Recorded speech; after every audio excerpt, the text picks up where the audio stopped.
V എസിൻ്റെ ആ സമയത്തൊക്കെ മാധ്യമപ്രവർത്തനം നടത്തിയ ഒരാളാണ്. വി എസ് എന്ന മനുഷ്യനെ എങ്ങനെയാണ് ഓർത്തെടുക്കുന്നത്? വി എസ് ഒരു നൂറ്റാണ്ടിൻ്റെ ഒരു അടയാളമാണ്. കേവലം നമ്മൾ നിയറസ്റ്റായി കാണുന്ന ഏതെങ്കിലും കാലത്തല്ല വി എസിനെ വിലയിരുത്തപ്പെടേണ്ടതെന്ന് തോന്നുന്നു. നമ്മളെ സ്വപ്നം കാണാൻ കഴിയുന്ന ഒരു ജീവിത സാഹചര്യത്തിൽ നിൽക്കുന്ന ഈ ഘട്ടത്തിൽ, അന്ന് അത് വിചാരിക്കാൻ പോലും കഴിയാതിരുന്നൊരു കാലത്ത് അതിനുവേണ്ടി പ്രയത്നിച്ച ഒരു തലമുറയിലെ മുന്നിൽ നിൽക്കുന്ന ഒരാളാണ്. ആ നിലയിൽ വി എസിനെ ഭാവിയിൽ ചരിത്രത്തിൽ വായിക്കപ്പെടേണ്ട ഒരാളാണ്. 2019 മുതൽ വി എസ് രോഗാതുണ്ടായിരുന്നു, പൊതുവേദികളിലൊന്നും ഉണ്ടായിരുന്നില്ല. പക്ഷേ നമ്മുടെ എല്ലാ ഉള്ളിലൊരു വി എസ് ഉണ്ടായിരുന്നു. അതിൻ്റെ സാക്ഷ്യമാണ് ഇന്നിവിടേക്ക് ഇങ്ങനെ എത്തുന്ന മനുഷ്യർ. അതിനെങ്ങനെയാണ് ചേട്ടൻ?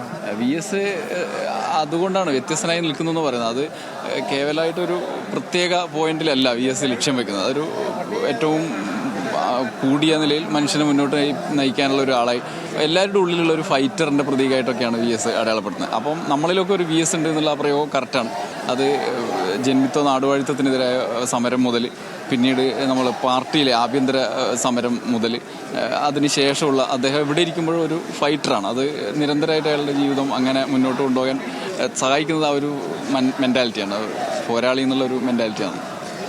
മധോട്ടം പറഞ്ഞെടുക്കുക. പണ്ട് വി എസിനെ കുറിച്ച് നമ്മുടെ അനീഷ് പ്രസവം പറഞ്ഞ പോലെ വി എസ് വിമതത്വത്തിൻ്റെ ദ്വയാക്ഷരി എന്നാണ്. 2 അക്ഷരം വിമതത്വത്തിന് ഉണ്ടെങ്കിൽ അതിൻ്റെ പേരായിരുന്നു വി എസ്. വി എസ് പാർട്ടിയിൽ മാത്രമല്ല, സമൂഹത്തിലും വി എസ് എല്ലാ പോരാട്ടങ്ങളും വിജയിച്ചൊരു മനുഷ്യനായിരുന്നില്ല. പക്ഷേ വി എസിൻ്റെ ആ പരാജയങ്ങൾക്ക് വിജയത്തെക്കാൾ വലിയ ശോഭയുണ്ടായിരുന്നു. വി എസ് ഭാവിയിൽ ഇപ്പോൾ വിലയിരുത്തപ്പെടാത്ത പോലെ ഒരു ഏരിയ ഉണ്ട്. അതായത് ഈ ഒരു ആഗോളവൽക്കരണ കാലത്തിന് ശേഷം രാഷ്ട്രീയ പാർട്ടികളിലൊക്കെ മൂല്യവുമായി ബന്ധപ്പെട്ട്, അടിസ്ഥാന മൂല്യവുമായി ബന്ധപ്പെട്ട സംഘർഷങ്ങൾ ഉണ്ടായിട്ടുണ്ട്. അത് CPM അതിനെ അതിജീവിച്ചത് വി എസിലൂടെയാണ്. അതായത് പരിസ്ഥിതി, സ്ത്രീ, മുഖ്യധാര അതുവരെ ലക്ഷ്യം വെച്ചിരുന്ന പ്രശ്നങ്ങളുമായി ബന്ധപ്പെട്ട മൂല്യവുമായി ബന്ധപ്പെട്ട് വലിയ സംഘർഷം നേരിട്ടിരുന്നു.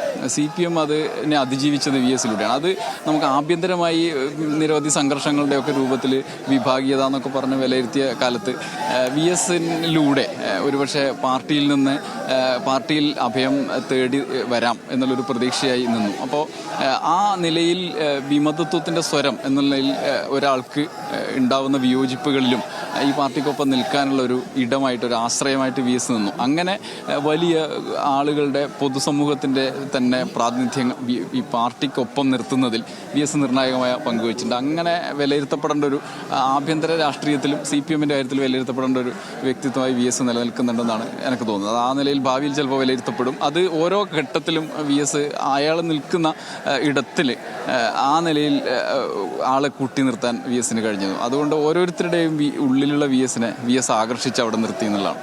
വളരെയധികം നന്ദി.